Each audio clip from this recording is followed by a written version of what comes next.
So, hello everybody, and I thought I'd take this opportunity to speak to Douglas de Becker. But I suppose just before we start, I should just explain why I've asked Douglas to do this. So, way back when I was putting together my presentations on Rasa Shastra and how to prepare a lot of these alchemical remedies, I produced an early set of slides, which was kind of like an instruction manual with thousands and thousands of slides you could tab through to see how all these things are done from start to finish.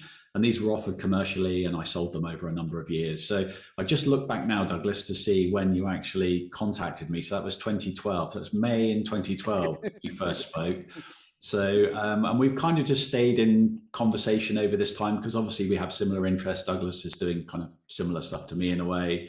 And every now and then we kind of connect, don't we? Our paths we sort of meet and then do our separate things and sort of come together again. So because I'm doing this series of interviewing interesting people with interesting stories, I just thought you'd be a really good person to speak to. So if you could just maybe give us a bit of an insight into how you came to this work and what your interest in it is, and just to give people a feel about where you're coming from and how you got interested. So I've always had interest in medicine. You know, when I was a little kid, a lot of times people, I don't know if it was a lot, but a good portion of the time that my family would be watching TV, I'd be in my room looking at anatomy books and, studying the pictures. This is in kindergarten. And so I've always been fascinated by it. It could possibly be because I was born 11 months after my brother was born. And so I was a little bit thin and maybe, I don't know if I'm not sure if I was weak because I was also fighting against my older brother a lot. So I definitely mustered up a lot of energy and fire, and I was a pretty fiery person. But that led me to have a lot of problems with my health in some subtle ways. I was really concerned about my image because I was really super thin. And my family were all into gymnastics. My father was a gymnast, and so we were doing gymnastics all the time. And I was strong, but I was very thin, and I tried to figure that out. And so I went through a lot of different health things. I met different people with different ideas. I went through fasting and juicing and raw foods and herbs and supplements. And I mean, like, eventually I had a whole bunch of stuff to draw upon. And then I met my father also taught me yoga when I was probably 8 years old. We all started doing yoga once in a while together. Okay. And that influenced me. And so, by the time I think when I was 19, I met a really powerful yogi. His name was Sri Shiva Bala Yogi Maharaj. And, really, like, that kind of set a precedent for meeting other spiritual teachers and spiritual stuff into the future. And I got really into what he taught. I spent about 12 years doing third eye meditation, sitting for at a minimum of 2 hours a day. And an average of 2 hours a day, I was sometimes sitting for about 4 hours a day. And having all kinds of amazing experiences. And at the same time, working on my health, doing yoga. At one point I was a fruitarian. For like almost a year, I didn't eat any roots, or I didn't eat any roots or grains. And I just basically had nut seeds and fruit and a little bit of green herbs and stuff. Mm. And so eventually, I discovered Ayurveda and started studying some Ayurveda. And while I was in college as well, I studied, music composition, interest in sound healing. I studied biology, and then I studied architectural design for like kind of healing spaces and stuff. Mm. And that was all over a period of about 10 years.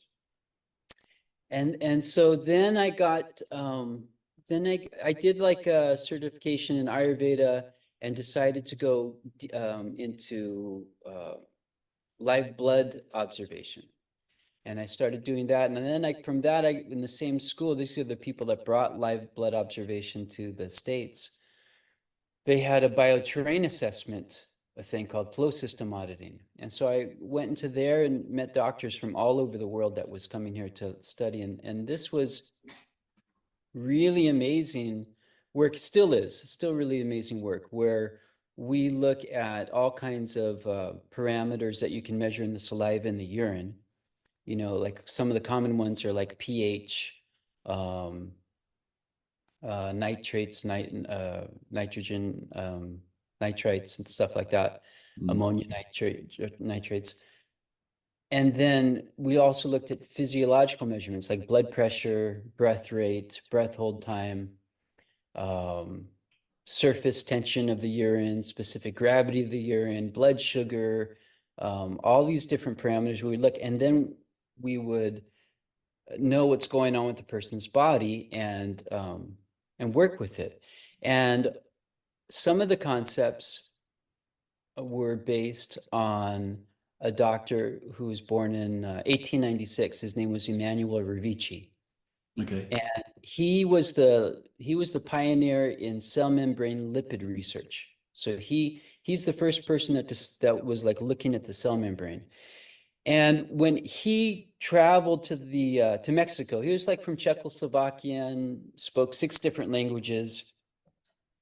When he bought his ticket to come on the boat to the US, as he was buying the ticket, someone cut in front of him and bought that ticket. It was the last ticket for that boat. And so he had to wait the next day. And he had traveled a long time to get there. And so he waited till the next day. Well, that boat that actually he was supposed to be on sank at sea, and everyone died. Amazing. Yeah. And on the boat that he got on, there's like 1 or 2 sentences in his biography that says that there was a Vaidya, an Ayurvedic master that was on that boat and talked with him, you know, during that trip. And you can see in what he developed is very similar to Ayurveda. He had already discovered a lot of the concepts that he had found parallels with. And the one aspect of his work that wasn't covered was this idea of the wind. It's not part of the cosmology and chemistry and so much. But all the other stuff he discovered was based on his whole practice was looking at if somebody was catabolic dominant or anabolic dominant, which is basically what we would say pitta or kapha. Yeah. And he had all the explanations of why that was the case based on the fats in the body. And he created his focus was cancer. He lived to 101 and worked every day of his life for like 70 years, every day of the week. And they took his license away when he was 94 and gave it back to him when he was 98. So this person really influenced me. And when I saw some of his work and saw what we were doing, I made an intention to go back into indigenous medicine, back into traditional medicine, because I saw a lot of stuff that no one had explained to me in my studies with Ayurveda about some of these things. For instance, if like low blood pressure, how that affects the wind, for instance. You know, if you have low blood pressure and we check your saliva and urine pH, it's not going to be an accurate example of what's going on in your body as it would if your blood pressure was correct. So until you fix that, until you fix what we would call electrolyte deficiency or electrolyte excess, like high or low blood pressure, there's a whole dominance in the body to like try to fix that. That's messing up what we would call the wind.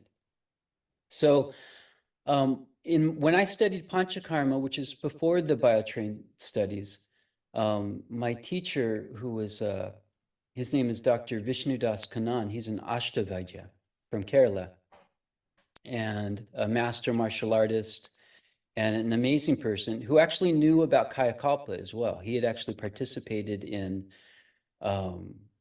8 different Kayakalpas with his teacher, you know, and he saw really amazing things and he did it in a very traditional way. And he also actually found an ancient text about Kayakalpa as well, like in a cave when he was working with indigenous people in the jungles, you know, doing his like graduate studies. Kayakalpa, for those that don't know, is like a rejuvenation technique where the skin peels off, the nails fall out, the hair falls out, and some people even say the teeth fall out, and you spit up the epithelium of your inner organs, and it really reduces your biological age. And up until about 20 years ago, most people that I talked to, maybe 15 years ago, most people that I talked to about it really thought it was kind of a myth, you know. And nowadays it's actually it's out there now that some people know how to do this. Anyways, he kind of disappeared.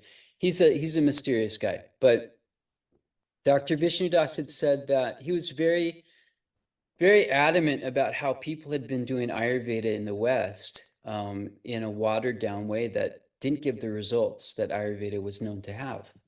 And he was upset about that. You know, people doing panchakarma for 3 days or 10 days, and even making medicines that required maybe 12 liters of milk to boil down to half a liter.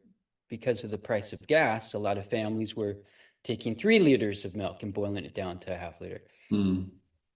And so, you know, and then we talked about basmas and stuff like this, and like alchemical processes, and he said he wouldn't use them if he didn't make them himself, which I've found several doctors have this same kind of feeling, you know, because it has to be done just right or it becomes toxic. These are nano medicines made from metals and, you know, many toxic substances, toxic metals and stones and precious stones and stuff.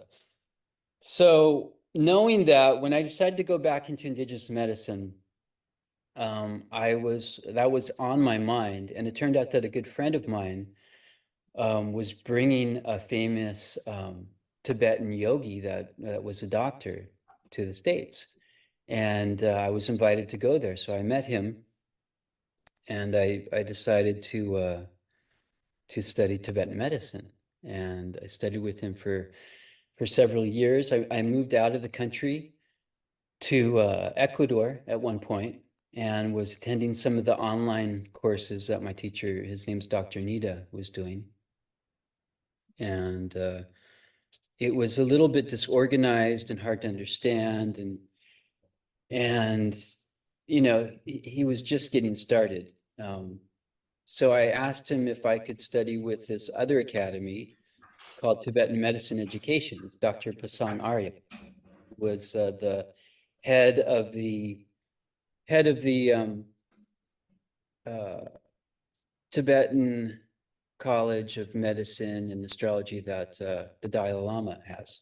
Yeah, Sikong. He was the head of that. So he said that was okay. So I did that for a few years, and I went to Switzerland a couple times to do clinical stuff, and then finished. And then Dr. Nida was doing programs in Tibet where the students could actually go to Tibet and do clinical stuff and spend a month there. So I did that 2 years in a row. Anyways, so Dr. Nida is definitely another one of these people. You know, he's considered to be the king of the Nagpas, which is the original yogi family tradition in Tibet. And his understanding of stuff is really quite profound, and his ability to transmit, you know, the information almost like in an unspoken way. You know, he's very magical person, great sense of humor. He used to teach in like blue jeans, a t-shirt, and a baseball cap. Oh, wow. Amazing. And then when we saw him in Tibet, I was really surprised. There's, you know, all these yogis with like their dreadlocks and like, you know, their robes, and they're all families, they're married, and, you know, and this culture and their practices and traditions have been passed down unbroken for more than 1,000 years. And when they saw him get out of the car, they fell on their face and did full prostration to him. And he was dressed in his kind of royal Tibetan garb, but he still had his baseball cap on. Wow. Right. And then he went in there, you know, they don't have a monastery. They have a building that looks like a monastery, and it's where the teachings are done and where they do practices together. Their wives support them from the outside. I'll send you a video that shows them coming out from one of the places I was at. with the actual buildings that all this work's being done in, then, so is it kind of, does it feel like a hospital, or does it feel kind of more like a monastery? I mean, is No, it no, this was, so that particular is a place where they practice and share some teachings. It's not academic. The Nagpas aren't so much, although they're brilliant and can pursue stuff, they pursue meditation is their main pursuit. right? Yeah. Not the memorization of all the texts and stuff like that that the later sects in Tibetan Buddhism did. In the hospital that we worked at in Tibet, it was an all Tibetan hospital. It had been paid for by the Chinese so that it could do work. All the people got paid the same amount, but they were selling about 200 tons of medicine pills a year because Tibetan medicine is more popular among the Chinese people than Chinese medicine. Really Yeah, interesting. it's considered, you know, I don't, in my mind, I think they kind of consider it as a higher octave of Chinese medicine, you know, like it's like the best Chinese medicine is Tibetan medicine kind of thing. But yeah, so the Chinese were making, you know, hundreds of thousands, if not millions of dollars off this pharmacy and hospital, but it was barely being kept up. You know, there were holes in the wall and leaks and, like, you know, different things, and everyone got paid the same amount. So it was, you know, it was an interesting thing. They definitely had the money to make the building nicer, but they just kept it at a minimum. And I saw a lot of amazing stuff there. I would say the most amazing stuff was the bloodletting. You know, bloodletting is as complex as, you know, all the acupuncture points. I think there's more bloodletting points. How are they actually doing it? How are they incising are they? They have little razors, you Yeah. know, and in general they would put a tourniquet. Say if they were to do a point on the arm, say for the liver, they would put a tourniquet on the arm. They'd find the vein, and then they cut it open. The blood would immediately start to pour out. Mm. It was dark. Yeah. You know, it would always really be really, really dark. When it started to be normal color, they would undo the tourniquet, which would somehow allow it to heal up quickly. I'm not sure exactly what the mechanics are, but Were they putting any astringents on there, like a powder or anything, or just literally letting it coagulate by its own? I think before they cut it, I think they may have put a powder. Mm. Yeah. But I mean, we were literally pouring, like, you know, like small buckets of blood down the sink, and there'd be like a big bucket under the sink of, like, waiting to be poured into the sink, you know, and like the sink would be all, there was like no gloves, you know, and maybe we had gloves when we had them, but we didn't always have gloves. They'd run out, you know, so it was really it wasn't the most sanitary, as you know, the way we would look at it. But yeah, it's very, very, very effective if it's done right, you know, and they're really adamant to try to preserve it. Some of that comes from the Greek tradition, you know, the Greeks. So Tibetan medicine is a combination of Egyptian Greek medicine, what's called nowadays Unani in general. That's what they call it. It means Greece or Greek. And that's like Hippocrates and Galen. And before them, it was Egyptian. From Unani's perspective, Unani practitioner perspective, the tradition started with Moses. And Moses taught all this medicine stuff, and that eventually got into the Egyptian culture, which eventually got into the Greek culture, you know. And you know, in general, they're Muslims, so they you know, it would make sense that they'd start it with Moses, you know. And then the other system they use is Siddha medicine. And when I started first learning Tibetan medicine, no one ever mentioned Siddha medicine. It wasn't even mentioned, not even mentioned. They mentioned Ayurveda. And I'm the first person I know that started saying that Siddha medicine was involved. And as soon as I started saying that, like all of a sudden it was, my teachers were saying, were saying it too.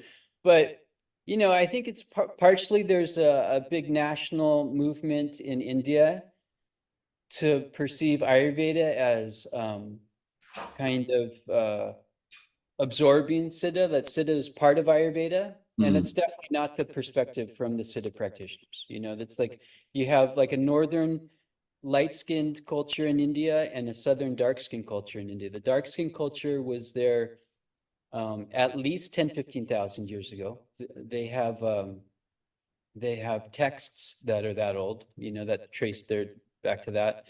But according to them, that's just their most recent, you know, era, and that they go back 200,000 years. They say they have information from 200,000 years ago in medicine, and it's just not pertinent at all. And even the stuff from 10,000 years ago, that a lot of the stuff's not pertinent. The plants, they can't find them. Even minerals, there's all kinds of minerals. Some of them they can still find that aren't on the books in geology. I know because a friend of mine went and studied with one Siddha doctor, and he got his PhD in geology, or he's getting his PhD in geology. And there's just some things that so yeah, that whole, a lot of the work of the Siddha tradition, it's not so available. And in general, the teachers have a student and they pass it on to the student, and they may have you know, several students, but they don't teach that many. You know, they don't have an academic format where they have, you know, hundreds of students and they're like, just, you know, that's not really their tradition. And there are some schools that try to do some of that. But if you get advanced in those schools, then you get offered to a teacher who decides if you're qualified or not to learn. I saw that a little bit in Sri Lanka. A lot of the teaching facilities over there, so they'll have a mix of, you'll kind of get a bit of a Unani section, you get an Ayurveda section, you get a Siddha section, and they're all kind of, the students kind of mingle and move around all of them, and they have their preferred studies, but those three are kind of taught all under the same. They'll all be in the same teaching institution, but particularly in Sri Lanka, because it's south, like the north of the island is very kind of Siddha orientated. But you know, so you saw them teaching Unani as well, like they're that's incredible. Yeah, I need to talk to you more about that. It was really funny because you kind of wander out the Ayurvedic bit into the Unani bit, and you'd get talking to some of the doctors, and of course they were interested that I was interested, and they immediately tried to bring you into the fold and say, yeah, it's all okay, that sort of stuff, but you ought to be really doing what we're doing, you know, kind of pulling you more into that tradition. I found them all equally interesting. They're all fascinating. All of them. And, you know, because of that, like when you look, we don't do, and I say in general, the general Tibetan medicine world doesn't really practice much surgery. You know, it's actually kind of unique even for the bloodletting. It's the college we're in is the top college of Tibetan medicine in the world, you know, top pharmacy. You know, they might not have the top teaching facilities and stuff, but they have the top pharmacy, and their medicines are considered to be very, very, very powerful. The place was started by what they call the Milarepa of the North. Yeah, the surgery tools and everything, they don't look like anything like Ayurveda, even though we think, you know, Tibetan medicine is like mostly Ayurveda in general. We've studied a little bit of it, but the surgery tools are all coming from Greek. You know, they're all the ancient Greek tools. Right. Well, when you say, what sort of surgeries are we talking about? Are they mostly like sort of like oral, like dental stuff, or are we talking about? I don't know. They don't teach it anymore. It's not really part of it, you know. I mean, definitely the bloodletting could be considered surgery, but they did other stuff too. You know, they've done other stuff in the past. But yeah, there was a huge influence of the Greeks. And even like one of the doctors that came there that added to the whole development of Tibetan medicine, his name was Galen. And, you know, in some texts, they say he's the actual Dr. Galen, and other texts, I think the dates would make him very old. So they say he's probably someone that they called Galen because of the tradition that he brought. Yeah. But he actually, his sons, like, married Tibetans, and like they had kids, and had helped spread medicine. You know, it's very much in that whole thing. And then there's of course, Ayurveda is a big part of it, you know. Ayurveda had a huge impact on it. In fact, the beginning of the text of Tibetan medicine that's used nowadays, called the Gishi, is in Sanskrit, kind of their credence to where their medicine comes from, you know, from the tradition. Is it still I like doshas? Are still using the three humors, or are they using more like four? Is it more like temperaments, or what's the kind of they use three humors. Yeah, they use three humors. They also use an extra humor sometimes that they call blood. Hmm. Yeah. I think Ayurveda has a similar Same, yeah. thing. Yeah, yeah. But yeah, no, all the same ideas. You know, a big difference in Tibetan medicine is they don't have the gunas. Yeah, the cosmology is different. So you know, from their cosmology, there's no like evolution of the soul, kind of like in Ayurveda. I mean, it depends on where you're looking in Indian text, right? From certain kind of tantric texts and stuff, you'd see they don't talk about that either. But instead of talking about the gunas, what they talk about are emotions. Yeah. And so in the way they talk about it, and you know, there's a lot of the same stuff is there in Ayurveda, but it's not emphasized. And I'll tell you, my teacher that I studied Ayurveda with, one of my later teachers in Ayurveda in Kerala, I gave him a copy of the Gyushi, and he read through it. And you know, the Ashtanga Hridayam, right? That was developed after Bhagbat, right? He went to Nalanda University, I think. And when he graduated, he was no longer Hindu. He converted to Buddhism. Yeah, because it was a Buddhist college. And so the Ashtanga Hridayam is actually a Buddhist text. A lot of people don't know that. And what happened was when he went back home, his family disowned him. They're like, "You're Buddhist, then don't don't call me mom," you know, like. And so then he, like, you know, he was traumatized and went to his friend's house, you know, and his friends are like, "I don't know you," you know, like, you know, and it's because he wasn't Hindu. And so he wandered through India a little bit before he got to Kerala. And when he got to Kerala, they weren't they weren't concerned, and it's still that way kind of today. It's like they weren't concerned if he was Buddhist or Hindu or whatever. And so one of the reasons that Kerala is a strong foundation of Ayurveda in India now is because he ended up living there, and that's where he wrote the Ashtanga Hridayam. So the idea was that my teacher told me was that the Charak Samhita is so ancient and requires such a powerful attention span, you know, that you almost have to read the whole thing to kind of get the picture, you know. And so he took that huge wide scope and he kind of narrowed it so that it would be a lot easier to understand. Mm. And so what my teacher said is that he felt that the Gyushi, that Yutak, who created the text, that he did the same thing, kind of the Ashtanga Hridayam, that he actually made it like every sentence is like so full of meaning. You know, they have the root tantra, which is the basic teachings, and then the explanatory tantra that explains that. And once you read the explanatory tantra and you go back to the root tantra, it's just like it seems like this person must have been a genius, because in one sentence he can say things that would take pages and pages and pages to say. So yeah, it's amazing. So yeah, there's Unani, there's the Indian medicine, you know, Greek Egyptian medicine, Indian medicine, and then there's Chinese medicine, you know, and this is like kind of the Taoist Chinese medicine, you know, that was in there too.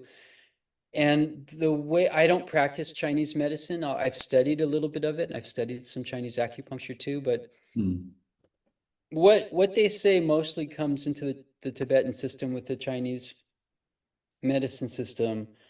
I would say, I think the geomancy is affected by it. Geomancy is a big part of it. Bringing And in from the Chinese to the Tibetan. yeah, I Yeah. think the geomancy and The astrology, of course, is affected by it. Tibetan astrology is like a mix of, Vedic and or Indian and Chinese astrology.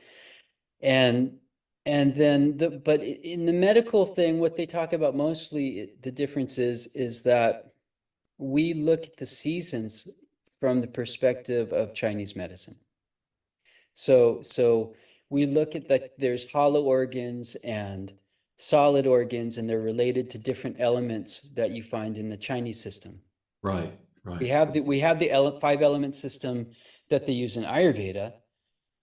But when you're looking into the pulse and you're feeling the pulse and you're saying, okay, now it's like we're coming into early spring. So what is the pulse going to feel like normally for everyone across the board? What's their system? And then because of the, or as defined by the Chinese medical system. And then using that, we can then say, okay, well, what's below that? Because that's obviously not or it could be, but we want to see what else is there, because that's not the main necessarily pathology. Everyone's going to have, say, that one thing going on, say, with their liver or whatever. And so, like, if we feel that, we're not saying, oh, you have a pathology of your liver. We're actually feeling for something deeper than that. And so that's how it's used. And that's kind of the main thing. Now, I also feel that there's, these ideas of what we call pranavayu, right, in Ayurveda. There's this concept, in the humor, in Tibetan means wind, it's wind. So I think that some of the concepts that have developed to understand the wind from the Ayurvedic perspective, I think some of the stuff that they're also looking at it from the perspective of qi and some of the ideas of Chinese medicine. I don't know Chinese medicine good enough to say exactly. Yeah. But I can say that there's some different concepts there. There's some different ideas there, because I don't like when I talk about, for instance, if I talk about traditional indigenous medicine and I include Ayurveda in that, I'm saying things about wind sometimes I don't hear people say in Ayurveda. However, I have also noticed that some of the things I talk about too are talked about, but by more from clinical experience of people that have had a lot of experience, where they've seen these patterns and they've understood this idea, and it creates this other understanding of the textural work, right? Where just saying like this, and this with the text, but then you actually practice it, and it's like, it's colored with many different other things, and the way that's influenced starts to show a pattern. And I think that's kind of what I see in Tibetan medicine is a little bit different from Ayurveda. I see some things that seems like it's like the explanation from clinical experience was really transferred, and not feeling kind of boxed in by the tradition of Ayurveda. Yutak had like walked through China, India, and Persia, and back to the Tibetan area, and had done that route 5 times in his life. He lived to be 105, I think. And he studied with all the major healers. So, his perspective, which is my perspective too, is that, it's just one human body. We call it Ayurveda, but really it's just like healing according to the cultural and experiential dynamics of India. And then, you have that happening in the Middle East, and you have that happening in China and in Tibet. And back then, I feel it was all the same kind of, it was seen as that, like you're a healer from where? Not like you're in this box of Chinese medicine and you're in this box of Ayurveda, and you guys have these very different systems and you're doing very, it was just like, it was way more open, and that when all those systems were really, really strong, and they didn't, I'm not saying that like, I think being put into a box has happened because of trying to survive as a system, as an identity. This is who we are. Yeah, yeah. I don't think the identity was so important back then, but No. and their systems were way stronger and hadn't had any kind of broken transmission. So when all this was put together, which is I think it's about 1400 years ago, it was, when it started to be put together, I think it was 1100 is when it was finished. But yeah, I mean, it's like containing, it might have, Tibetan medicine might have things from Ayurveda in it that's not identified as Ayurveda, but that came from Ayurveda, and that you don't see in Ayurveda anymore.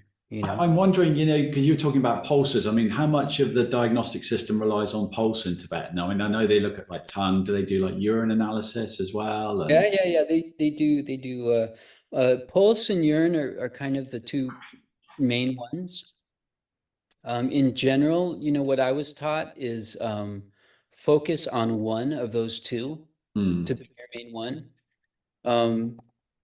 I think it's out of like if you divide your time all the time between two, then you only get so far ahead with one of them. You could do a lot with just one. Right. So that we focus on one of them, but we learn how to do both of them, and we use both of them. It's interesting because the pulse shows the solid organs more, Right. and the urine shows the hollow organs more. And so even though you're looking for a general reading, if there's some strange stuff going on and you have both of them to refer to, you can say, okay, actually, there's a lot of heat in your urine and your pulse feels super cold. So that tells us, right? So, yeah, so then we also look at the veins on the back of the ears. Oh, right. So, yeah. Okay. Yeah, just like the fingers would set on the wrist for the pulse and the organs that would be related to them, it can set on the ears as well in the same way. Okay. The back of the ear, you said. The back of the ear, yeah. And that's partially for children. If a children's hand is like, you got this like tiny, yeah, you can't let it. You're going to come to their elbow almost, putting your fingers on them. But you can look at their ears. The veins will stick out and become predominant according to the organ that has the heat in them. Yeah, there'll be a lot of blood in those veins. So are you segregating the ear and assigning different parts of it to? Yeah. Just like there's 3 fingers on the wrist, like it would be like this, but on the back of the ear. Yeah. And so, if there's veins that are very strong here, it would relate to the organs that are towards the hand on the wrist. And like color, so like dark red, light red, would that it's I've never seen it, so I'm just curious. Yeah, no. I mean, like you can always extrapolate all that stuff from it. Yeah, it's in terms of your interpretation. And then one of the things we do too is if the veins are very strong here and you can see them, you shine a light basically through the ear, and then you see the veins, or you won't. The vein won't be inflamed. But if it is, you can actually prick the end of the vein. It will. It's not. This isn't like super bloodletting, but it's kind of minor bloodletting. You prick the end of the vein, it will bleed a little bit. It'll like put out some blood. Maybe like 5 to 10 drops. And eventually it just stops. Yeah. But what that will do is it will release so much pressure of the heat. A person's migraines will go away. All sorts of stuff will immediately go away, and so it really helps. The thing with bloodletting is it doesn't get rid of the cause, but it gets rid of the built-up result. So you get rid of the built-up result, and then you can give some medicine for the cause, and the speed of recovery is quite quick. Yeah, and if you get rid of the buildup of the cause really quickly, oftentimes the symptoms will immediately go away. It doesn't mean the problem's not still there. You still want to give medicine and help with the cause, but yeah, it's an incredible system. Could that be like a connection as well? Because I know like in Unani, they've got the Hajama, haven't they? Like the bloodletting is quite a big part of their system. So I wonder whether that's something that's kind of filtered through to the Tibetan. That's what I'm saying. Yeah, that's where it came from. Right. Yeah. Okay. Like Chinese medicine had bloodletting. Ayurveda had bloodletting too, you know. But it's been a major part of Greek Egyptian medicine. Yeah, I think it held a lot more dominance there. And it's also possible in Ayurveda, it used to be way more dominant too. Because leeches, I know you said you worked with leeches a little bit, Yeah, which it is was just that was quite an interesting sideline, really. I mean, where the clinic I was staying at, one of the doctors there was he did the sort of minor surgeries. I mean, mostly stuff like there'd be some dental stuff. He'd do some ocular stuff, very interesting around. It was basically ENT, but they would do also like fistula and hemorrhoids, that kind of thing. It's kind of, I mean, a bit graphic to say the least, but I know. I'm thinking they I would mean, put fascinating in to the just eye. They would put a leech in the eye to around the eye. Yeah, you don't. around the eye. Yeah, Okay. you have to be a little bit. Hmm? Would that improve the eyesight too? It was mainly for sort of like pressure, yeah, excessive pressure around the eye, stuff like that. Yeah, Yes. I mean, it was Yeah. but particularly good for the like bloodletting around the ear, like the back of the ear for like tinnitus, vertigo, that kind of thing. And then I just got friendly with one of the surgeons there, and he kind of took a bit of a shine to me, and he was like just keen to show me what he was doing. And I was looking at they were doing this the Shara Sutra. It's like a thread. They use a caustic thread. So the thread is you mix it with latex of it's actually this plant here.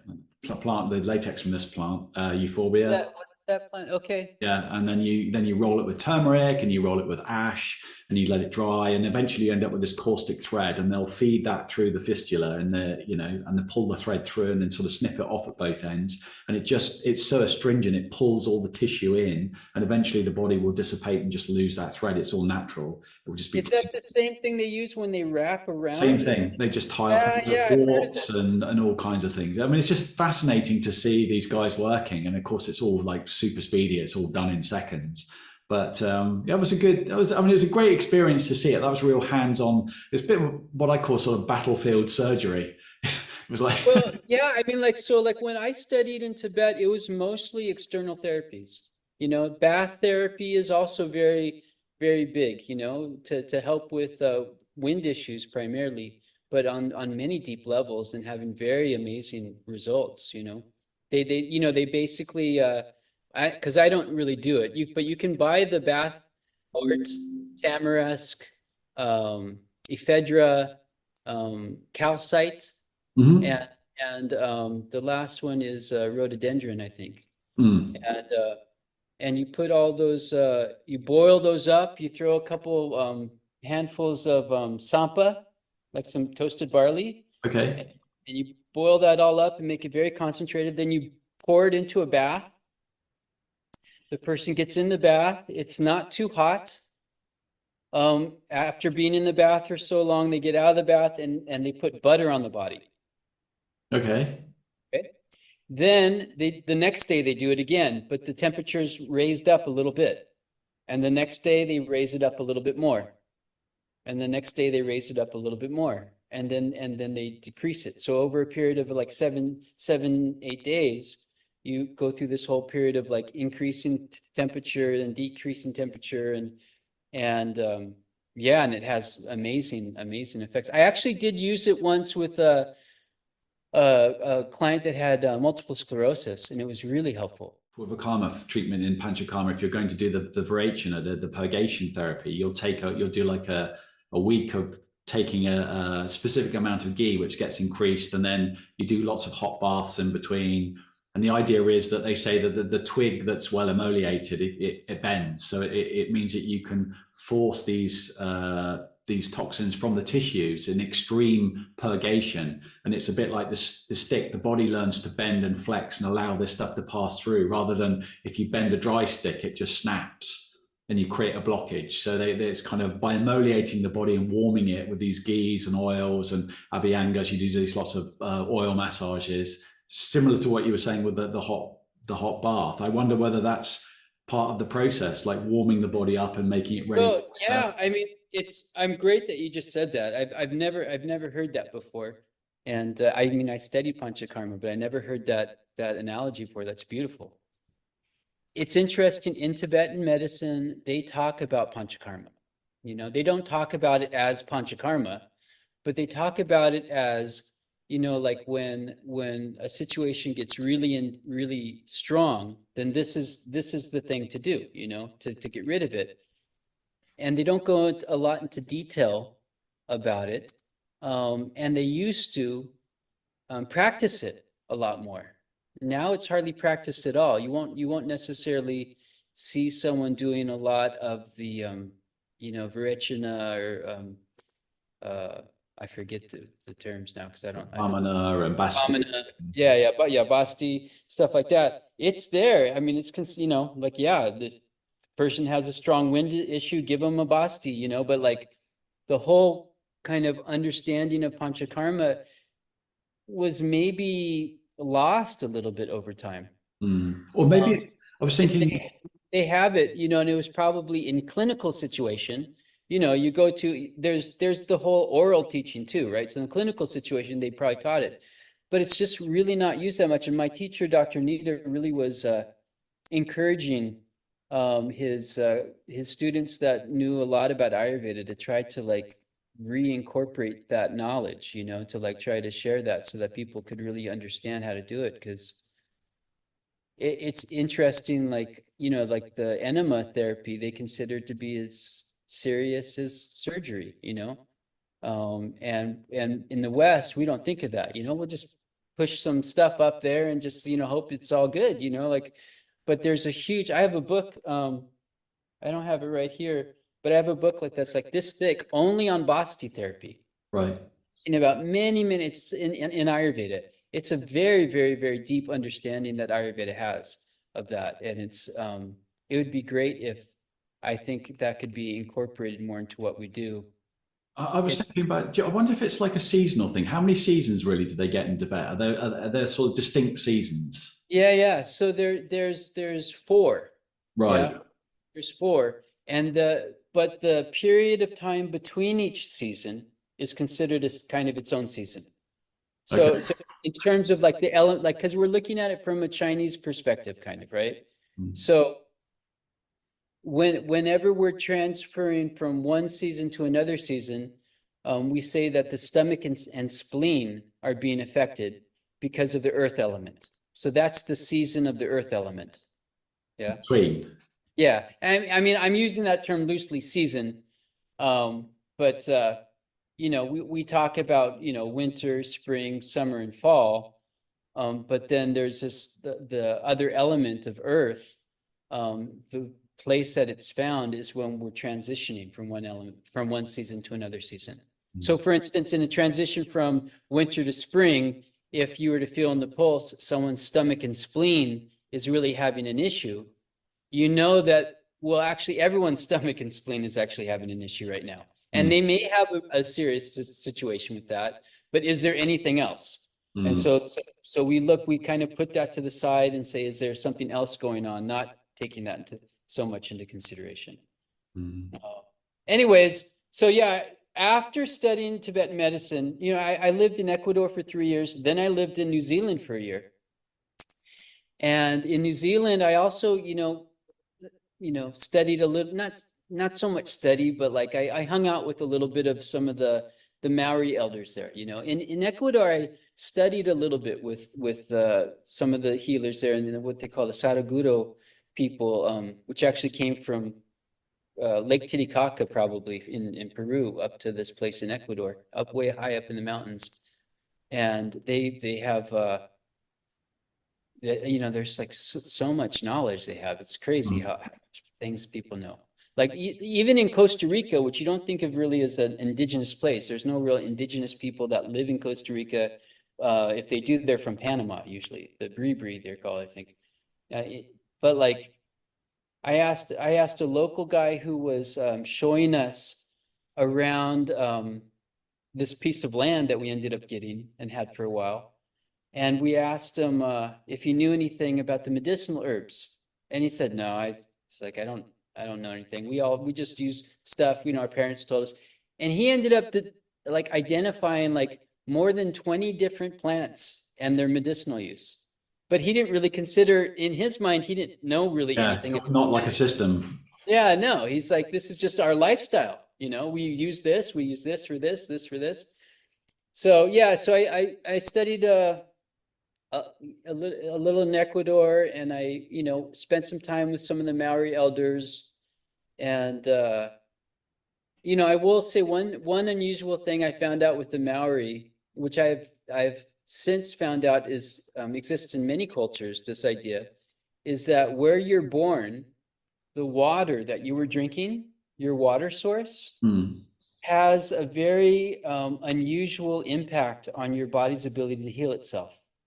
And if you were to like move sometime, like in the Maori tradition, if you were to move and away from where you were born and you got really sick, one of the quickest cures would be to actually go to where that water was that they took as a child Mm. and bring it back to them and give them that water. And I've said that to different traditions, around the way, and I find it's common all over the place. I think almost every single culture I've ever mentioned that to, they're like, "Oh yeah, yeah, that's what we've always said that too. We Yeah. have the same idea," but I had never heard it before. And there might be some, maybe it's an energetic thing, or maybe there's some chemistry to it, but it supposedly has a huge impact on the body in kind of taking, like, engaging it to wake up and heal itself. Mm. So yeah, after that, New Zealand, I lived in India then for 3 years, and that's where I studied more Ayurveda. I also met Dr. Nita a few times, or a couple times, and did some more study with him, and went to Nepal a few times. I went to Tibet again, and then also I met some of the teachers and peers of my main teacher too. One of them is now the head of the whole Ayurveda program in India. Like, he's the national director of Ayurveda. His Mm. name's B.S. Prasad. And I visited him at his college and hospital, which was the top of the top two or three colleges and the top all Ayurveda hospital, which was in Bengaluru, Bengaluru or something like that. It's just east of uh, of Goa. But yeah, he was amazing, Mm. amazing guy. I sat with him, and he kind of, like, we were like sitting like at 90-degree angles, and he didn't turn to me and immediately start talking. And he's a very, like, powerful person in India. He was also powerful in business as well. And so, he had his servants, and they were all like, bodyguards. Oh my, like, it was like this.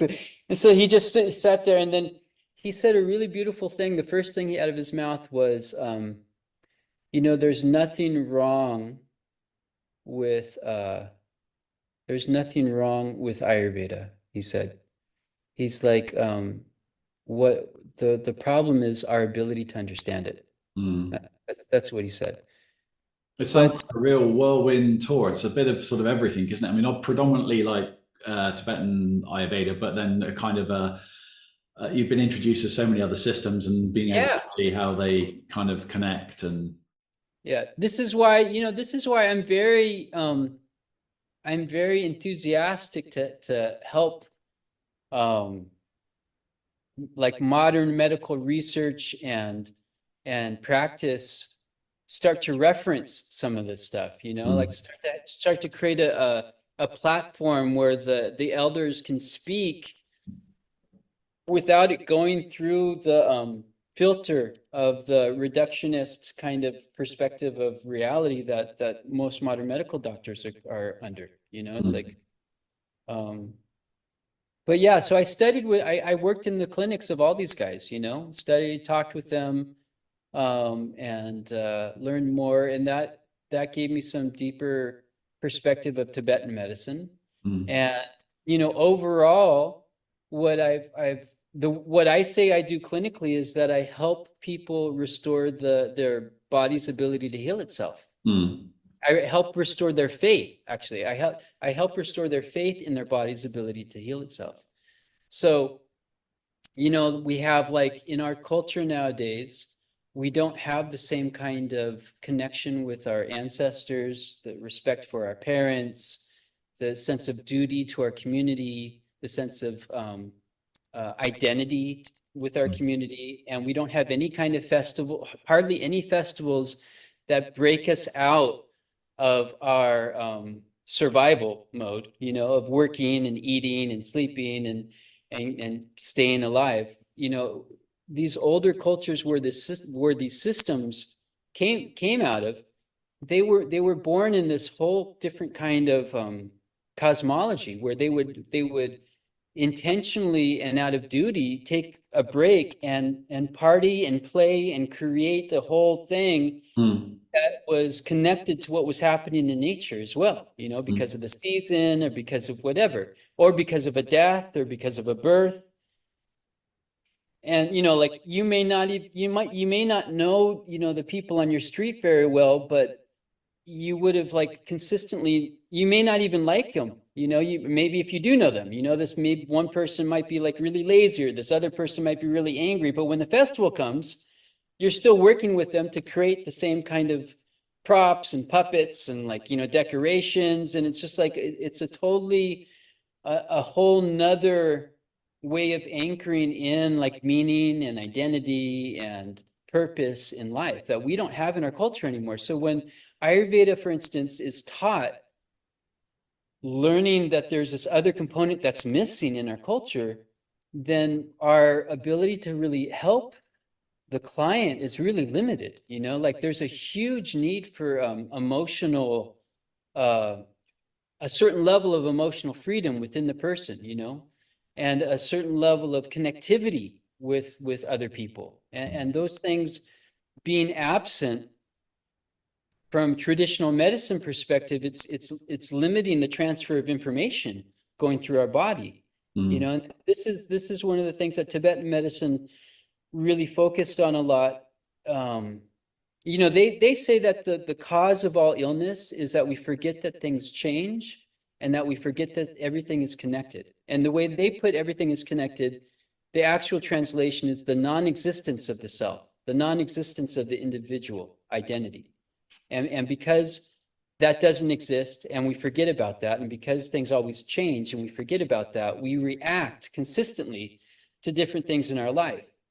Maybe over a cup of tea, we can philosophize, about how all those things are real. But then when we get back to work, or we, get back in our car, or we go, try to do our project and things get in the way, then we react to it. And the way we react to it is then the causative factor of what causes us to increase the factors for natural disease to occur. And it's not, I don't see it as super different from Ayurveda, but it's expressed and emphasized and in a way for me, and I think in the West, it's clarified in a way that's easier to understand. When you look at the gunas, you still have these kind of emotions and things, these ideas there. But so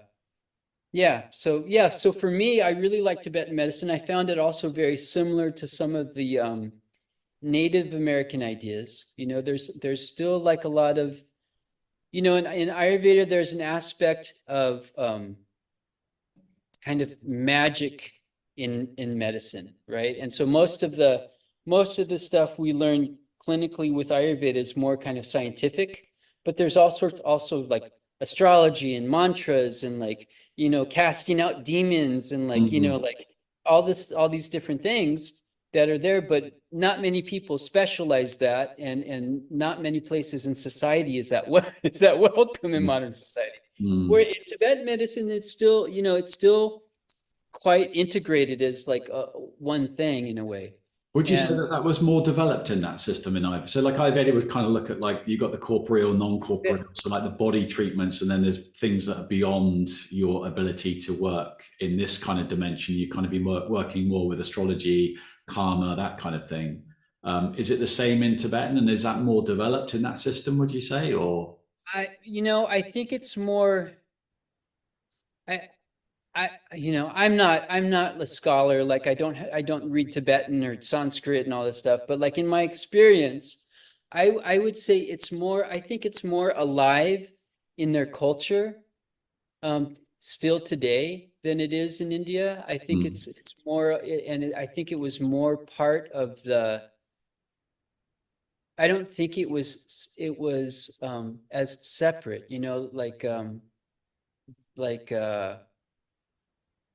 it, you know, like for instance, in the Native American tradition, if you do some kind of ceremony, you make a, and then you're going to eat, right? You make a plate for spirits, and the person, someone goes out and they offer it under a tree for Mm. spirit, right?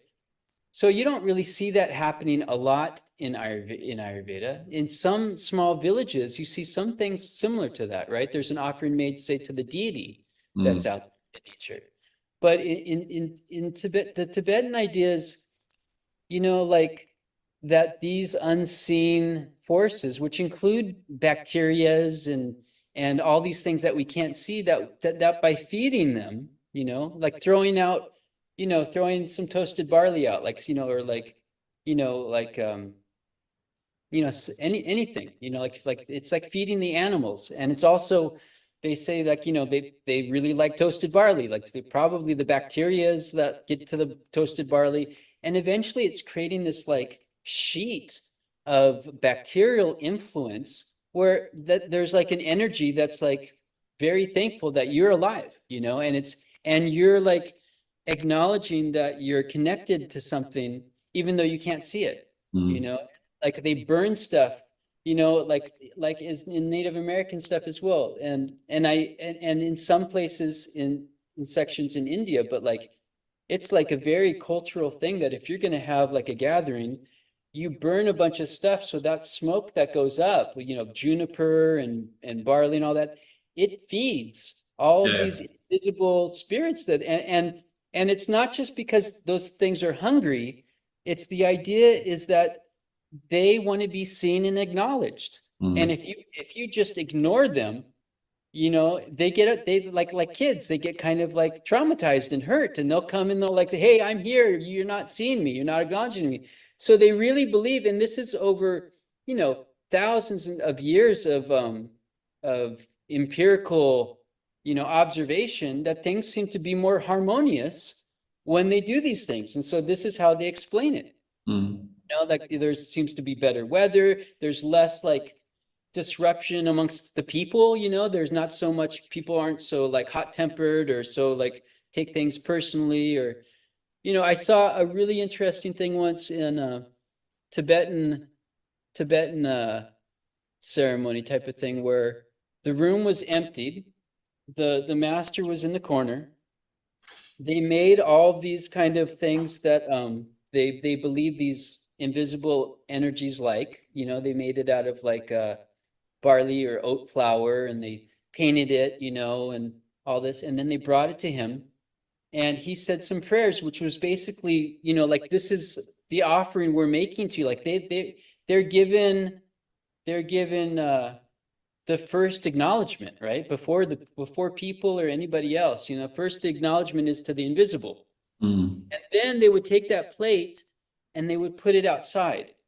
And it was really specific for these entities that kind of cause problems. You know, they have their, even though they're invisible, they still have their emotional issues they're working out, you know, Mm. like, or Mm. they have their like, you know, which are help, you know, also helpful, but they have the negative side, right? Like just like anger can create more clarity sometimes, but it's also can be very destructive.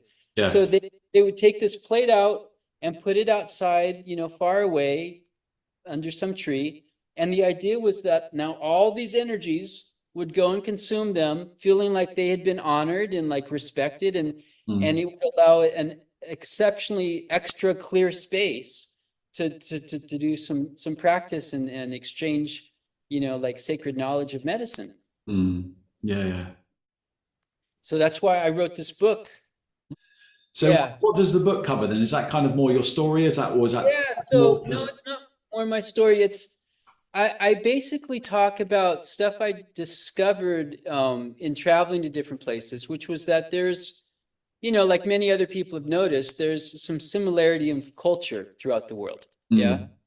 like one unusual thing is like in the Yucatan, where you see these pyramid complexes, actually throughout Mexico, the way they're organized, the way they're placed is identical to the ancient South Indian Vastu. Okay. And they even had a group. I was actually there in Chichen Itza, and there was a group of um, what do they call them? Uh, the people who do the Vastu. Um, anyways, the experts on geomancy and setting up Yeah. temples and stuff, temple builders. There's a whole group of them, and I didn't see this, but I heard later on they showed the guy the measurements of one temple, and he was able to tell them where the other temples were and how big they were. Right, right. All relative to that. All relative to that, and so it's identical. So there's like either they came up with it completely independently, or it spread throughout the planet from wherever it originated from. Mm. So, I touched on that a little bit. I when I was doing the Jyotish book, I sort of briefly mentioned it, but again, it's like a system within it. That's a big thing to learn, but it was fascinating to see, particularly the connections to the planets and the directions. And so I kind of covered it from the point of view of like the pharmacies. They'll lay out the pharmacies in accordance with, so certain directions are linked with sort of drying, cutting, or even particular metals will be aligned to different directions and stuff like that. And then you always have the putters and all the ovens are always in the southeast, and then the oh, southwest. you mean, like in the design of the houses all over Yeah, the all world. that stuff. Yeah, Yeah, really it's interesting. incredible. They have the story of the serpent, and they're churning the mountain, and Oh, the she's Saga Manthan when they're churning up the the North armoring Ocean. out, right? Yeah. Right. So they have that exact same story carved in stone in a tablet in the Yucatan. The Wow. exact, not just that story, but all the astronomical connections to that story, because it's a Jyotish story too. I don't know Yeah. much about the depth of it, but all of those indicators are carved in stone in there from a Mayan thing. So you So see all the same alignments and stuff. There's yeah, a yeah, time yeah, period, similar time yeah, period. yeah. It's identical. And they're the Mayan calendar goes back within 100 years of the date that a lot of people consider to be the beginning of this yuga, or the last yuga, or whatever, if we left it or not. But like it's something like 3200 AD or 3200 BC, something like this. Mm.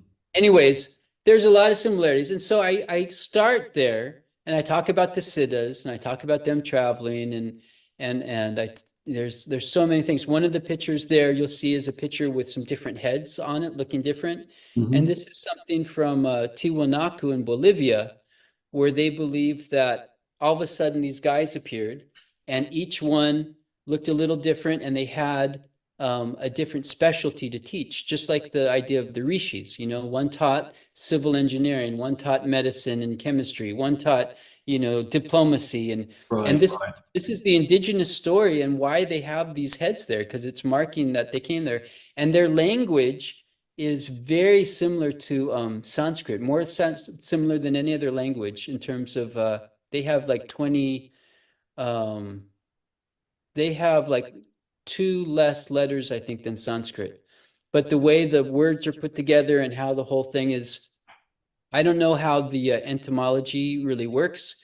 It's not like, like you say car and we say ka, and it's very similar. That's it, it's some other way that the way the letters are put together and stuff. It's not really the similarity in words, but the language is very similar. So there's this interesting thing all over the world.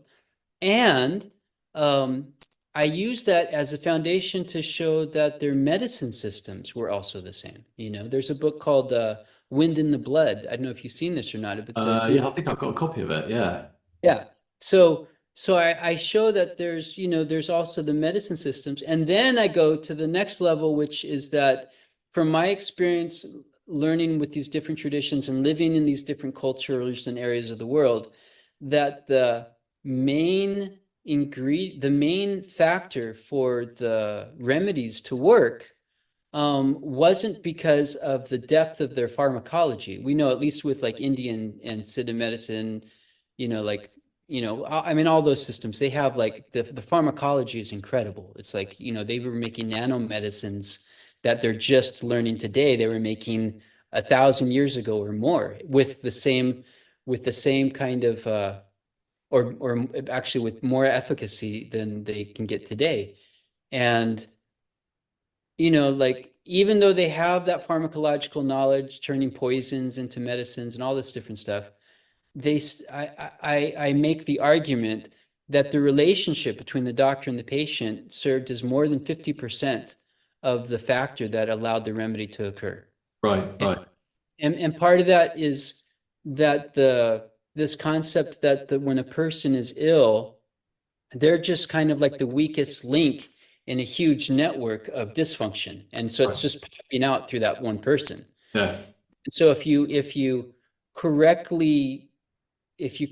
their imbalance in a way where it's interconnected with everyone else, then the society, the community gets healthier and less people get sick as well.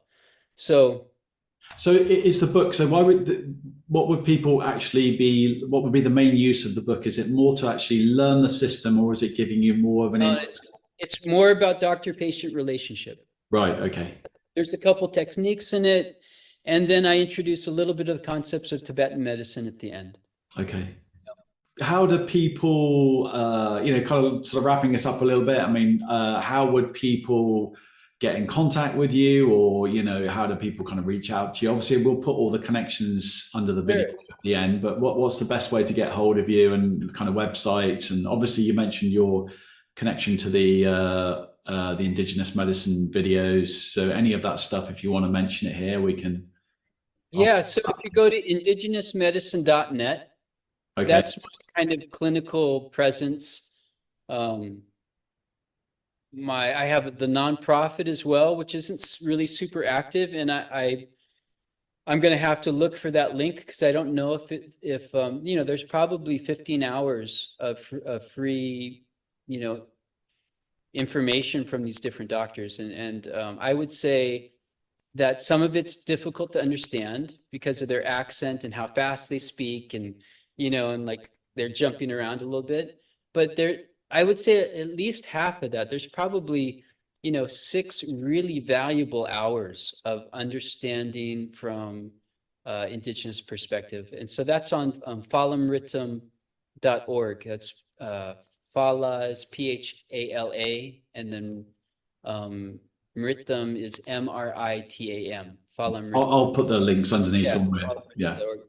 But that's the best way to reach me. You can get my book if you contact me to get the book. Okay. I'll give you a better price if they contact me directly, because. So you're based in currently in the States at the moment. Yes, I'm based in Asheville, North Carolina. Mm-hmm. Yep. I'm now an international speaker and award-winning author, and I'm available to speak on these topics, to talk about all this, and that's me. Okay. Well, we'll put all the links up underneath. People can click on that and follow it, and get in contact with you. And whatever people. I mean, I see these as a kind of just something that I'm doing because it interests me, and I'm putting it out. And of course, if people can connect with you because of it, and there are other links that are followed, that's great. I mean, that's the purpose of it. I mean, it's kind of a bit selfish, really. It's all for my own. I'm just interested. No, I know the feeling when I was interviewing these doctors for my nonprofit. I was thinking, man, am I lucky? Yeah. I suppose it's a good exchange, because I think I get to hear all this stuff as well, and then I'm passing the information on, and hopefully when it's gone up onto the internet, it's kind of there forever. It will get circulated and picked up, and people get. I've gotten so much information for when I was writing books by literally watching hours and hours of online stuff. And, in a 2-hour conversation, you just hear that one thing that sends you off in a new direction. Yeah. Thank you very much. I really appreciate it, Andrew. No problem. The opportunity. And it's really nice to get to know you better and to hear some things from, like I told you the first time, or I think maybe it was the last time we spoke or something, when I was really surprised you mentioned Unani. I was like, what? I'm like, I didn't, like, very few people even have ever heard Unani like 10 years ago. Last 10 years, it's kind of a little bit more heard about it. But I'm really interested in whatever connections and whatever you've learned. We're coming to the end of our talk now, so thank you, Douglas. It's been really, really, really interesting. Great to hear that story. It gave me a lot of background information I didn't, because we haven't really spoken to that depth, so I didn't really know a lot of this stuff. So it's given me a good insight into how you've arrived at where you are. So thank you again for taking the time to tell us the story, and I'll put this up on the internet. Hopefully you'll get lots of contact, and yeah, so just thank you again for your time and being here today. Yeah, likewise. Thank you so much for the opportunity.